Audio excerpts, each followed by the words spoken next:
At 14,000 feet over North Vietnam on January 2, 1967, Colonel Robin Olds led a flight of F-4 Phantom fighters disguised as bomb-laden F-105 Thunder Chiefs toward the most dangerous target in Southeast Asia.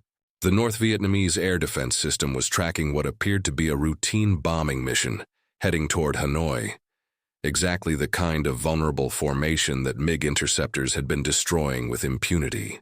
Olds maintained the precise speed, altitude, and radio procedures of a strike package, knowing that North Vietnamese radar controllers were watching and that MiG-21 pilots were scrambling to intercept what they thought was easy prey.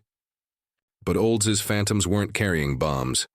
They were loaded with air-to-air missiles and 20mm cannon rounds, and the entire formation was a trap designed to lure North Vietnam's best fighter pilots into the largest aerial battle of the Vietnam War.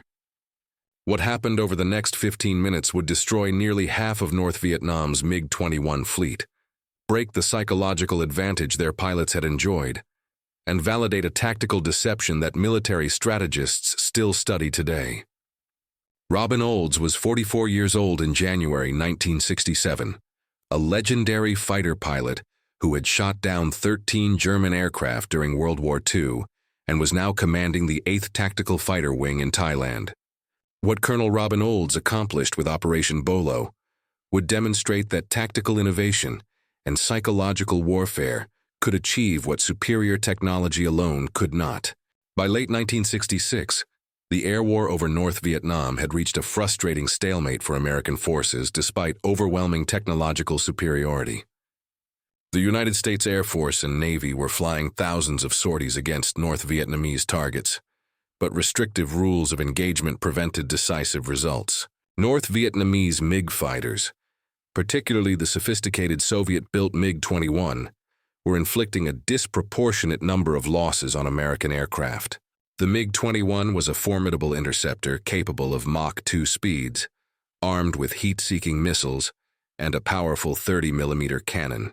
North Vietnamese pilots used the MiG-21 in carefully orchestrated hit-and-run attacks, directed by ground controllers who could see the entire battlefield through an extensive radar network. The typical North Vietnamese tactic was to wait until American strike formations were most vulnerable during bombing runs, then send MiGs to attack from advantageous positions. American F-105 Thunder Chief fighter bombers were particularly vulnerable because they carried heavy bomb loads that reduced maneuverability and made them easy targets for nimble interceptors.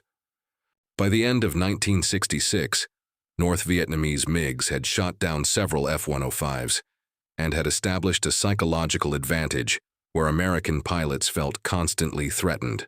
The problem was compounded by rules of engagement that prevented American fighters from attacking MiG bases or engaging enemy aircraft unless directly threatened. MiG pilots could take off from their air bases with impunity, attack American formations, then return to bases that were off-limits to American retaliation. This created a situation where North Vietnamese pilots could choose when and where to fight, while American pilots had to react defensively. American fighter pilots, particularly those flying F-4 Phantoms tasked with protecting strike packages, were becoming increasingly frustrated with their inability to engage MiGs effectively. The F-4 Phantom was technically superior to the MiG-21 in many respects, with better radar, more powerful engines, and greater weapons load capacity. However, the Phantom was designed as a missile-armed interceptor and initially lacked an internal cannon, limiting its effectiveness in close-range dogfights. More critically, American pilots rarely got opportunities to engage MiGs on favorable terms because the enemy controlled when and how engagements occurred. Robin Olds had been born into military aviation as the son of Major General Robert Olds, a pioneering Army Air Corps officer and bomber advocate. Growing up on military bases, young Robin was surrounded by aircraft and pilots, and he developed a passion for flying that defined his entire life. He attended West Point, where he became a star football player, but his real ambition was always to be a fighter pilot, like the heroes he had admired as a child. Olds entered flight training in 1943 and was assigned to fly P-38 Lightnings with the 8th Air Force in England. He shot down his first German aircraft in August 1944 and quickly established himself as an aggressive and skilled combat pilot. By the end of World War II, Olds had accumulated 13 aerial victories, including 4 in a single day during a mission over Germany in March 1945. His combat record earned him the respect of fellow pilots and established his reputation as a natural fighter pilot with exceptional situational awareness. After the war, Olds remained in the Air Force through the transition to jet aircraft, flying F-80s and F-86 during the 1950s. He missed combat during the Korean War, but continued developing his understanding of fighter tactics and leadership. By the time he arrived in Southeast Asia in 1966 to command the 8th Tactical Fighter Wing, Olds brought 20 years of fighter experience and World War II combat lessons. Olds quickly recognized that the Vietnam Air War required different thinking than the conventional engagements he had studied and experienced. The restrictive rules of engagement meant that traditional fighter tactics of seeking out and destroying enemy aircraft couldn't be applied directly. American pilots needed to create situations where MiGs would come to them, and those situations had to occur in ways that gave American pilots tactical advantage. Throughout late 1966, Olds studied North Vietnamese tactics, analyzing when MiGs attacked, what formations they targeted, and how they were controlled by ground radar. He noticed that MiG pilots were particularly aggressive against F-105 strike packages, which they could identify by altitude, speed, and formation. The North Vietnamese knew that F-105s carrying bombs were relatively helpless against interceptors and represented opportunities for easy victories. Olds began developing a plan to exploit this North Vietnamese confidence by creating a formation that looked like vulnerable bomb-laden F-105s, but was actually composed of missile-armed F-4 Phantoms. The deception would need to be comprehensive enough to fool North Vietnamese radar controllers and pilots until the MiGs were committed to attacking.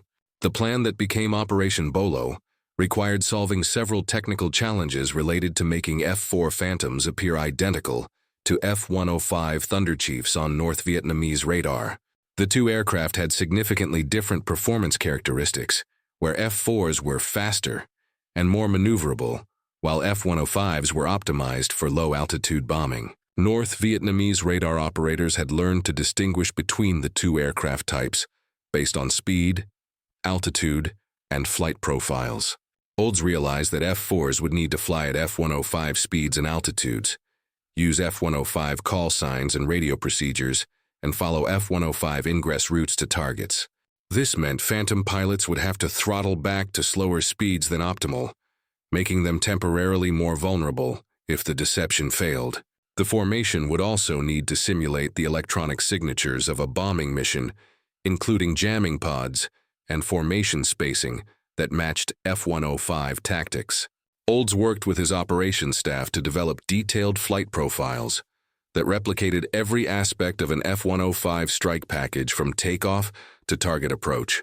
The plan called for multiple flights of F-4s to approach North Vietnam in waves simulating the timing of actual bombing missions. If North Vietnamese MiGs scrambled to intercept what they thought was the first wave of bombers, they would instead encounter F-4s loaded for air-to-air combat. Additional waves of F-4s would follow at intervals, creating multiple opportunities to engage MiGs that came up to attack. The operation required perfect coordination and discipline from pilots who would need to maintain the deception while remaining ready for instant combat. Olds presented Operation Bolo to 7th Air Force Headquarters in December 1966, and the plan faced initial skepticism. Some staff officers worried that diverting F-4s from their normal escort duties would leave actual bombing missions unprotected. Others questioned whether the deception would work given North Vietnam's sophisticated air defense network and experienced radar controllers. Olds argued that the potential payoff justified the risk where destroying a significant portion of North Vietnam's MiG-21 fleet would protect future missions. He emphasized that North Vietnamese MiG pilots had become overconfident and predictable, making them vulnerable to a well-executed trap. 7th Air Force Commander General William Momier approved the operation with the understanding that it would be executed when weather conditions favored American pilots. The operation was scheduled for early January 1967, when intelligence indicated maximum MiG-21 availability at North Vietnamese bases. Olds briefed his wing thoroughly on the operation, ensuring every pilot understood both the deception requirements and the combat tactics once MiGs engaged. He emphasized that maintaining the illusion was critical until MiGs were committed, after which pilots could employ the Phantom's full performance capabilities. On January 2, 1967, weather conditions over North Vietnam were marginal, with heavy clouds that would complicate both the deception and the fighting. Olds made the decision to execute Operation Bolo despite the weather, because intelligence indicated that multiple MiG-21s were available, and North Vietnamese readiness was high. The operation called for 7 flights of F-4 Phantoms totaling 56 aircraft to approach North Vietnam in waves separated by 5-minute intervals. Olds would lead the first flight, designated Olds Flight, consisting of 4 F-4s that would initiate the engagement if MiGs took the bait. Subsequent flights would follow behind, ready to engage any MiGs that escaped the first encounter or that came up to intercept later waves. The plan assumed that North Vietnamese ground controllers would vector multiple MiGs against what appeared to be vulnerable bombing formations. At 1300 hours, Olds' flight took off from Ubon Royal Thai Air Force Base and headed north toward the target area around Phuc Yen Airfield near Hanoi. The 4 Phantoms maintained 14,000 feet altitude and 280 knots airspeed, precisely matching typical F-105 strike parameters. Olds' flight used F-105 radio call signs and followed the standard ingress route that bombing missions used when approaching targets in the Hanoi area. As they crossed into North Vietnamese airspace, American electronic warfare aircraft began jamming North Vietnamese radar to simulate the electronic environment of an actual strike package. North Vietnamese air defense controllers watching their radar screens saw exactly what they expected to see, were a formation of American strike aircraft heading toward Hanoi at bombing altitude. The controllers scrambled MiG-21 interceptors from Phuc Yen and Gia Lam air bases, vectoring them toward what they believed was an opportunity to shoot down bomb-laden F-105s. At approximately 13:35, radar warning receivers in Olds' Phantom began indicating that MiG-21 radars were searching for targets. Olds knew that MiGs were airborne and approaching, but he maintained the deception by continuing at F-105 speed and altitude while scanning visually for enemy aircraft. The weather was worse than forecasted, with cloud layers obscuring visibility, making visual acquisition of MiGs difficult for both sides. At 13:37, Olds spotted 4 MiG-21s emerging from clouds approximately 3 miles ahead, exactly where North Vietnamese controllers had positioned them to intercept. The MiG pilots were setting up for their standard attack, where they would use superior speed to overtake what they thought were slower F-105s and fire heat-seeking missiles from behind. Olds made the split-second decision to abandon the deception and engage immediately, calling Tally-Ho to alert his flight that they were engaging enemy aircraft. He pushed his throttles to full power, and the Phantom accelerated rapidly, closing the distance to the nearest MiG-21 while his wingman covered his attack. The MiG pilot apparently realized he had been deceived when the supposed F-105 suddenly accelerated and maneuvered aggressively, but his reaction came too late. Olds achieved firing position and launched an AIM-7 Sparrow radar-guided missile from approximately 1-mile range, tracking the MiG as it attempted to evade.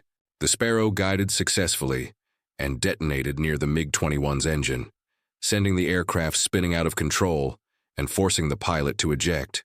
This was Olds' first aerial victory since World War II, and it came just seconds after initiating Operation Bolo's first engagement. The other 3 MiGs in the formation realized they had been trapped and attempted to disengage, but Olds' wingmen were already positioned to attack. Captain Walter Radiker, flying as Olds' number 3, fired on a fleeing MiG-21 and hit it with a Sparrow missile that destroyed the aircraft's tail section. Within 2 minutes of initial engagement, Olds' flight had shot down 2 MiG-21s and scattered the remaining enemy fighters who were desperately trying to escape.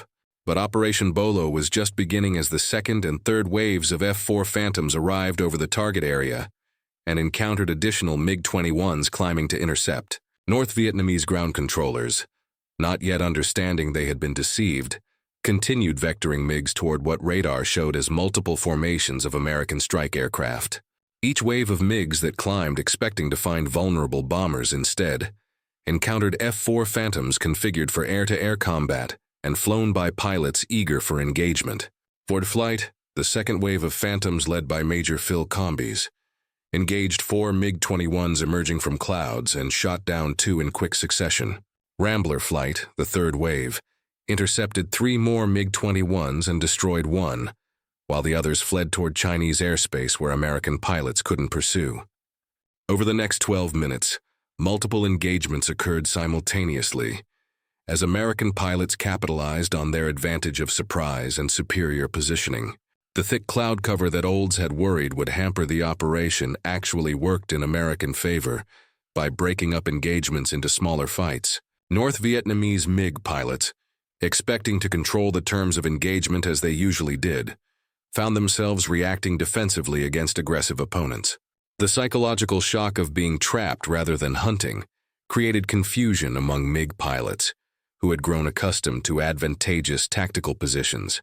By 1350 hours, just 15 minutes after Olds' initial engagement, the battle was essentially over with the surviving MiG-21s fleeing or landing at their bases. American pilots claimed 7 MiG-21 kills during Operation Bolo, later confirmed by intelligence analysis as accurate counts based on North Vietnamese radio intercepts. No American aircraft were lost during the operation, making it the most successful aerial engagement of the Vietnam War to that date.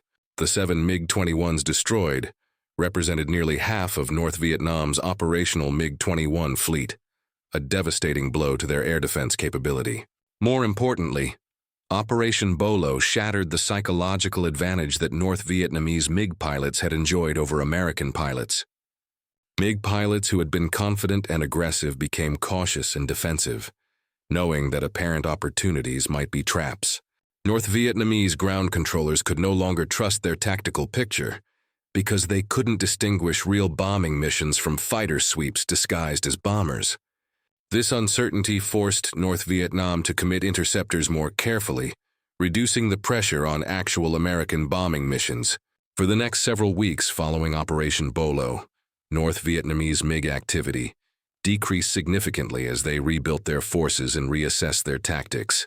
When MiGs did engage, they were notably more cautious and less willing to press attacks against formations that might include F-4 Phantoms. The operation's success demonstrated that tactical innovation and psychological warfare could achieve decisive results even within restrictive rules of engagement. Olds had created an opportunity for American pilots to engage on favorable terms by exploiting enemy tactics and expectations rather than waiting passively for MiGs to attack. The planning and execution of Operation Bolo reflected lessons Olds had learned during World War II about the importance of initiative and deception in air combat. He understood that technological superiority wasn't enough if the enemy controlled when and how engagements occurred. By seizing tactical initiative through deception, Olds forced North Vietnamese MiGs to fight at a disadvantage, despite operating over their own territory with ground control support. The operation required meticulous planning, precise execution, and disciplined adherence to the deception until the decisive moment.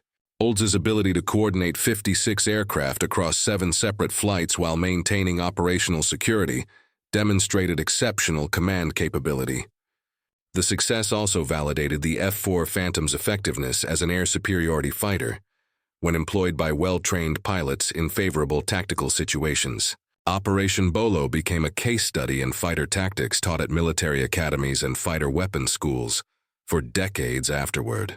The operation demonstrated principles of deception, concentration of force, and exploitation of enemy patterns that apply across all forms of warfare. Robin Olds became an instant legend among American pilots in Southeast Asia, and his aggressive leadership style inspired fighter crews throughout the theater. He continued commanding the 8th Tactical Fighter Wing through 1967, leading it to become the top-scoring fighter unit in Southeast Asia. Olds personally shot down 3 more MiGs during his tour, bringing his total to 4 victories in Vietnam and 17 total including his World War II kills.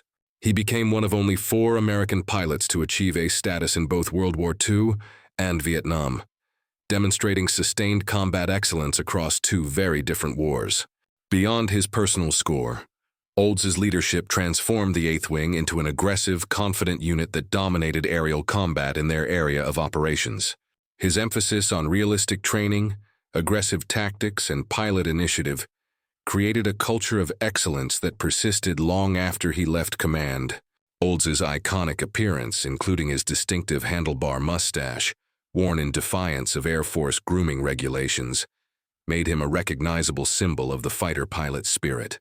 He understood the importance of morale and unit identity, and he cultivated an image that inspired his pilots and intimidated opponents.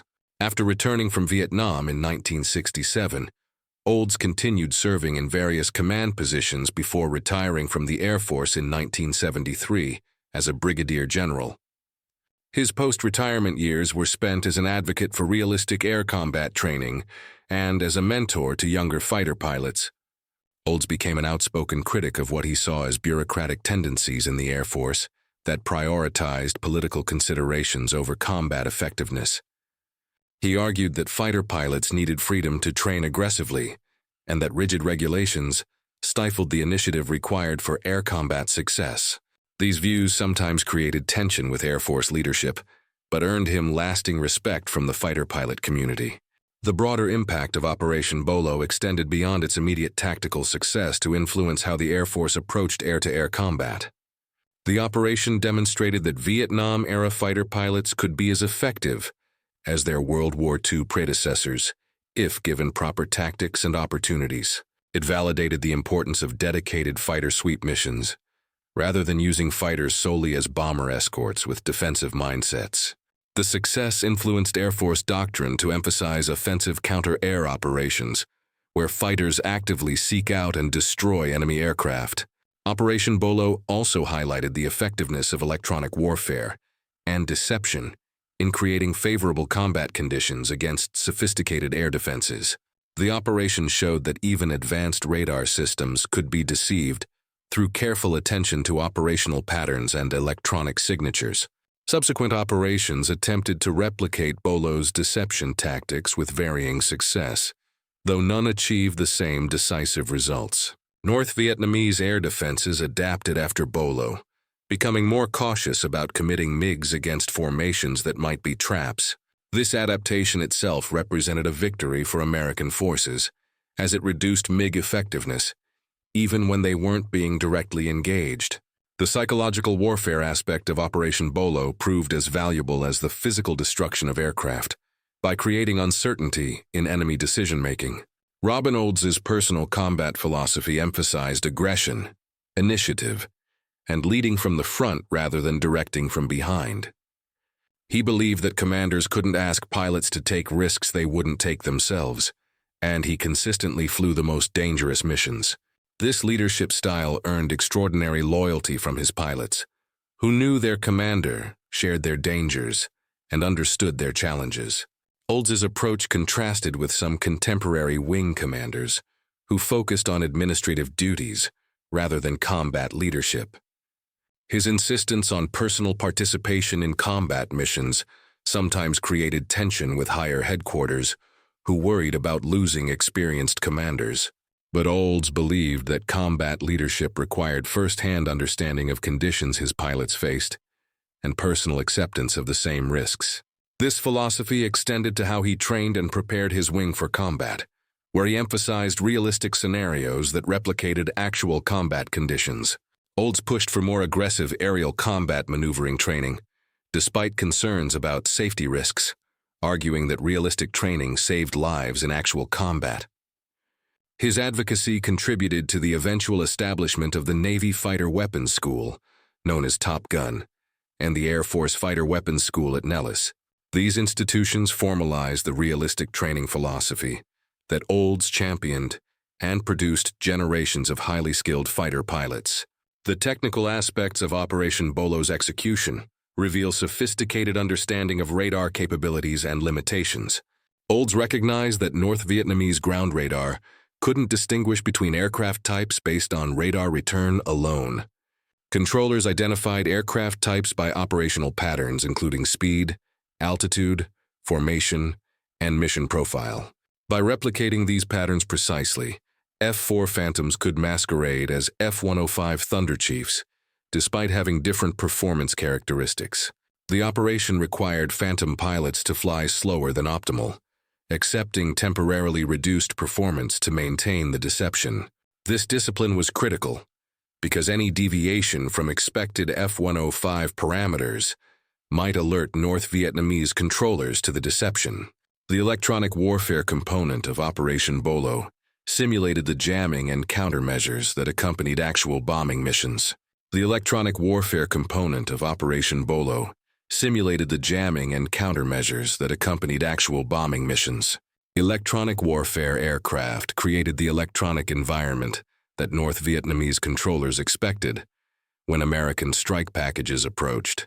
This comprehensive deception across multiple domains of radar, electronic warfare, and operational procedures made the trap convincing.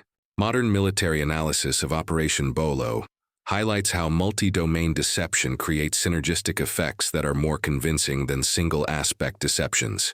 The coordination required between multiple aircraft types and supporting elements demonstrated exceptional planning and execution capability. The weather on January 2nd created both challenges and opportunities for Operation Bolo that Olds had to assess in real time. Heavy cloud cover reduced visibility and made it harder for American pilots to acquire MiG targets visually before engagement.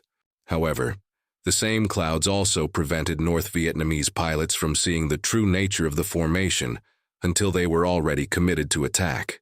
Olds judged that the weather favored the deception despite operational challenges, and his assessment proved correct. The clouds forced engagements to occur at closer ranges than would have happened in clear conditions, favoring the Phantom's superior power and weapons load. MiG-21 pilots who relied on hit-and-run tactics found themselves in close-quarters fights where they couldn't exploit their aircraft's speed advantage. This tactical situation played to American strengths and demonstrated how environmental factors interact with tactical planning. The specific weapons performance during Operation Bolo provided valuable data about air-to-air missile effectiveness under combat conditions. The AIM-7 Sparrow radar-guided missile achieved several successful intercepts during the operation, validating its capability when employed by skilled pilots. However, the Sparrow's complexity and sensitivity to operational conditions meant that not every launch resulted in a kill. American pilots learned important lessons about optimal launch parameters and engagement geometry that improved subsequent missile employment. The operation reinforced that even advanced weapons required skilled operators and favorable tactical positions to achieve maximum effectiveness. The absence of an internal gun on the F-4 Phantom was not a limiting factor during Operation Bolo, because engagements occurred at missile ranges. However, subsequent Vietnam air combat experience showed that gun armament remained valuable for close-range defensive situations. This lesson influenced later Phantom variants, which included an internal 20mm cannon, improving capability across the full engagement envelope. The North Vietnamese response to Operation Bolo revealed how quickly air defense forces could adapt to new American tactics. Within weeks of the operation, North Vietnamese controllers became more cautious about vectoring MiGs against formations that displayed typical strike package characteristics. They began requiring visual confirmation of aircraft type before committing interceptors, reducing the effectiveness of subsequent deception attempts. North Vietnamese pilots received updated tactics emphasizing caution and quick disengagement if formations proved to be fighter sweeps rather than bombers. This adaptation demonstrated the continuous tactical evolution that characterized the air war over North Vietnam. Each side developed new tactics and countermeasures in response to the other's innovations, creating a dynamic tactical environment.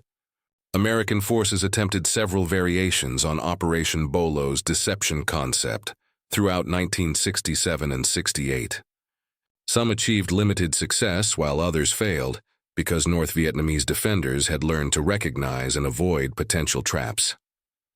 The diminishing returns from repeated deception attempts illustrated that tactical surprise, is a finite resource that loses value once exposed. However, the uncertainty created by Operation Bolo continued affecting North Vietnamese decision-making, even when specific deceptions failed. MiG pilots who had experienced or heard about the Bolo trap remained cautious about apparently favorable tactical situations. This persistent psychological effect represented a lasting victory beyond the immediate aircraft destroyed during the operation. Robin Olds' relationship with higher Air Force leadership was sometimes contentious, due to his outspoken criticism of policies he considered counterproductive. He frequently challenged rules of engagement that he believed unnecessarily endangered American pilots, while providing advantages to the enemy. His advocacy for more aggressive tactics and fewer restrictions sometimes created friction with commanders who had to balance military and political considerations. Despite these tensions, Olds maintained the respect of senior leaders who recognized his exceptional combat leadership and tactical innovation. His willingness to voice unpopular opinions reflected his priority of protecting his pilots and accomplishing missions effectively. This authentic leadership style, where personal courage extended to challenging authority when necessary, earned him legendary status among fighter pilots. The cultural impact of Robin Olds extended beyond military circles to influence popular perception of fighter pilots. His combination of combat skill, aggressive leadership, and colorful personality embodied the fighter pilot archetype. Media coverage of Operation Bolo and Olds' subsequent victories brought positive attention to the air war during a period when the overall Vietnam conflict faced increasing criticism. Olds became a symbol of American military professionalism and effectiveness, demonstrating that tactical excellence could still achieve decisive results. His iconic mustache and confident demeanor made him recognizable, even to those outside military circles. Fighter pilots across all services viewed Olds as an ideal of what combat leadership should be, and his influence persisted for generations. The comparison between Robin Olds' World War II and Vietnam combat experiences reveals how fighter combat evolved across 2 decades. In World War II, Olds flew piston-engine fighters at speeds under 400 miles per hour using guns as primary armament. In Vietnam, he commanded jet fighters capable of twice the speed of sound, armed with radar-guided missiles. Despite these technological changes, fundamental tactical principles of aggression, initiative, and deception remained constant. Olds' ability to apply timeless tactical concepts to modern technology demonstrated that human factors remain central to combat effectiveness. His World War II experience fighting over Europe informed his understanding of how to create favorable engagement conditions in Vietnam. The principle of forcing the enemy to fight at a disadvantage applied equally, whether flying P-38s against Messerschmitts or F-4s against MiG-21s. This continuity across technological generations highlighted that tactical excellence depends more on intellectual preparation than on equipment superiority. The educational legacy of Operation Bolo influenced military professional education at service academies and war colleges. The operation became a standard case study in courses on tactics, deception, and operational planning. Students analyze how Olds identified enemy patterns, developed an exploitation plan, coordinated complex operations, and executed under uncertainty. The case demonstrates principles of mission planning, operational security, and tactical flexibility that apply across military operations. Fighter pilot training programs specifically study Operation Bolo as an example of how to seize and maintain initiative in air combat. The operation shows that offensive mindset and creative tactics can overcome apparent advantages in enemy positioning and control. Modern pilots learn that technological superiority alone is insufficient without tactical innovation and aggressive employment. The lessons from Operation Bolo influenced development of red flag exercises, where American pilots train against realistic opposing forces. These exercises emphasize the same principles of realistic training and tactical innovation that Olds championed throughout his career. Robin Olds' post-Vietnam career included advocacy for improved fighter training and criticism of what he viewed as risk-averse institutional culture. He argued that peacetime Air Force prioritized safety and compliance over preparing pilots for the chaos and danger of actual combat. His advocacy contributed to reforms that emphasized more realistic training, even when this involved accepting higher peacetime risks. The philosophy that train like you fight became increasingly accepted as the costs of inadequate training became apparent. Olds mentored younger fighter pilots throughout his retirement, sharing lessons learned from 2 wars and emphasizing enduring tactical principles. He maintained that air combat success required aggression, situational awareness, and willingness to take calculated risks. These qualities couldn't be taught through academic study alone, but required realistic training that replicated combat pressures. His influence extended to multiple generations of fighter pilots, who carried forward his emphasis on tactical excellence and combat leadership. The specific aircraft and weapons systems involved in Operation Bolo are now museum pieces, but the tactical principles remain relevant. Modern air forces still face challenges of operating under restrictive rules of engagement against opponents who control timing and location of engagements. The solution remains creating opportunities for favorable engagement through deception, initiative, and exploitation of enemy patterns. Contemporary stealth technology and network-centric warfare provide new tools for achieving surprise and advantage. However, the fundamental requirement remains understanding enemy tactics and creating situations where their advantages are neutralized. Operation Bolo demonstrates that this intellectual preparation and tactical innovation matter more than technological superiority alone. In later years, Robin Olds reflected on Operation Bolo as one of his most satisfying professional accomplishments. He took pride not in personal aerial victories, but in the successful execution of a complex plan that achieved strategic objectives. Olds emphasized that the operation's success reflected the skill and discipline of all participating pilots, rather than individual heroics. This perspective demonstrated his understanding that effective combat leadership involves enabling others' success rather than seeking personal glory. He remained characteristically modest about his role, while generously praising the pilots who executed the plan under dangerous conditions. This leadership philosophy of crediting subordinates, while accepting personal responsibility for failures, earned lasting respect from those who served under him. Robin Olds died in June 2007 at age 84, and his funeral at the Air Force Academy drew hundreds of former fighter pilots paying respects. Memorial tributes emphasized his combat leadership, tactical innovation, and authentic fighter pilot spirit that inspired generations. His obituaries in major newspapers highlighted Operation Bolo as the defining achievement of his Vietnam service. Military historians ranked him among the greatest American fighter pilots, comparable to Eddie Rickenbacker and Chuck Yeager in impact and legacy.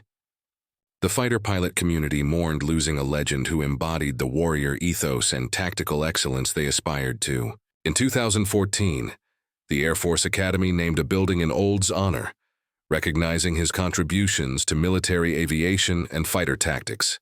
The National Museum of the United States Air Force features exhibits on Operation Bolo and Olds' career, preserving his legacy for future generations. These memorials ensure that his tactical innovations and leadership philosophy continue influencing military education. Modern Air Force fighter squadrons study Operation Bolo as part of their tactical training, applying lessons to contemporary operational challenges. The operation remains relevant because the principles of deception, initiative, and exploiting enemy patterns apply regardless of technological era.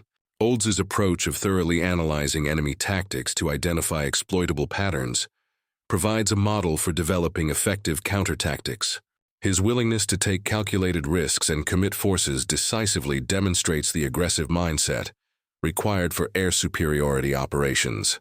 The broader strategic context of Operation Bolo within the Vietnam War provides perspective on its significance. While the operation didn't change the war's overall trajectory, it demonstrated that American forces could achieve tactical excellence despite strategic constraints. Operation Bolo showed that even within restrictive rules of engagement, creative tactics could produce decisive battlefield results. The operation provided a morale boost for American pilots who had felt frustrated by their inability to engage MiGs effectively. It demonstrated that American pilots were as skilled as their opponents and could dominate when given proper tactics and opportunities. This psychological impact extended beyond the immediate participants to affect the entire fighter pilot community's confidence. The final assessment of Robin Olds' career and Operation Bolo reveals several enduring lessons about military leadership and tactical innovation. First, technological superiority provides potential advantage, but doesn't guarantee success without skilled operators and effective tactics. Second, understanding enemy patterns and creating opportunities to exploit weaknesses requires intellectual preparation as much as physical skill. Third, effective combat leadership involves personal courage, tactical innovation, and genuine concern for subordinates' welfare. Fourth, deception and psychological warfare can achieve decisive results by forcing opponents to fight at disadvantages. Fifth, tactical principles transcend technological eras, and lessons from previous conflicts remain applicable to modern warfare. These principles that Olds demonstrated through Operation Bolo and his broader career continue influencing military doctrine and fighter pilot culture. The story of Operation Bolo exemplifies how individual initiative and tactical brilliance can achieve strategic effects. Robin Olds identified a problem where American fighters couldn't engage MiGs effectively under existing operational patterns. He developed an innovative solution that exploited enemy confidence and tactical predictability to create favorable engagement conditions. His plan required meticulous coordination, disciplined execution, and willingness to accept risk to achieve decisive advantage. The successful execution destroyed nearly half of North Vietnam's MiG-21 fleet and fundamentally altered the psychological balance of the air war. Beyond immediate military results, Operation Bolo demonstrated that tactical excellence and innovative thinking remain as important as technology in warfare. Robin Olds' legacy extends far beyond the 7 MiG-21s destroyed on January 2, 1967. He showed that combat leadership requires intellectual preparation, tactical innovation, personal courage, and authentic concern for those you lead. His career spanning 2 wars demonstrated how fundamental tactical principles remain constant, even as technology and warfare evolve. Operation Bolo stands as testament to what can be accomplished when skilled leadership, tactical innovation, and aggressive execution combine. The operation achieved decisive tactical success through deception and initiative, rather than simply through superior technology or numbers. Every fighter pilot who studies air combat tactics learns from Operation Bolo's example of how to seize initiative and force opponents to fight at disadvantage. Robin Olds' fighter pilot spirit, tactical brilliance, and authentic leadership continue inspiring military aviators decades after his death. If you found this story as compelling as we did, please take a moment to like this video, as it helps us share more forgotten stories from military aviation history. Subscribe to stay connected with these untold histories, because each one matters, and each one deserves to be remembered. And we'd love to hear from you, so leave a comment below telling us where you're watching from.